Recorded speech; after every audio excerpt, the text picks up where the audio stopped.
Neighbors are pushing back against developers building a plan to build a 30-story mixed-use development, I should say. Yeah, it would be a West and P Streets near Glenwood South in Raleigh, but that's also near a neighborhood. CBS 17's Galat Malamed is live with the concerns they took straight to the developers tonight. Galat.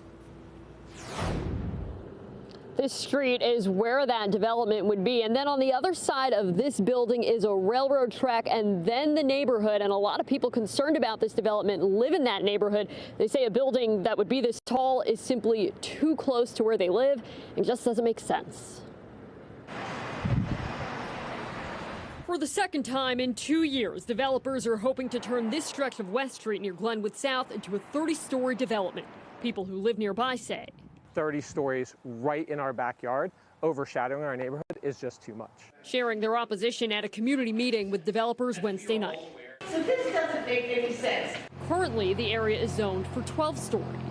12 stories is incredible when I look at what is across the street at Smoky Hollow and all the great bars and restaurants and Publix that's there, and we would love to go and frequent that, but 30 stories just seems so incredibly large. The site would border the future Smoky Hollow Park. Roy Tribe lives here in the Glenwood, Brooklyn neighborhood. He says it's a transition to downtown and should be treated as such. Definitely want Raleigh to grow. Definitely want the additional density and want the additional height.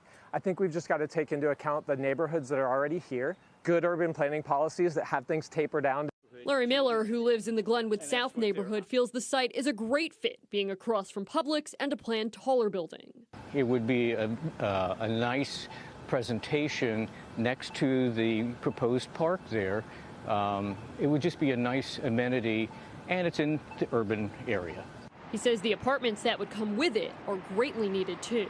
The demand is here for housing in Raleigh. People keep moving here all the time. But who will be able to afford those apartments is the other big concern people have. How are you going to contribute back to the city citizens as a developer in order to let city employees like myself rent at a place like this next to what is going to be dubbed Raleigh Central Park? Currently, developers are not committing to affordable units in the building, but would commit to giving $1.2 million to the city's Affordable Housing Fund. Mayor Janet Cowell thinks the developers may rethink this, but she says the city can't force developers to include affordable units in the building because that would be illegal. The next step in this process is another community meeting before anything could go to the planning board. Live in Raleigh, Galat Malamed, CBS 17 News. And I'm sure there are a lot more questions that people want to ask before it gets to that next phase as well. Kind of a tight space. Yeah, it is. Glenwood South. Galat, thank you.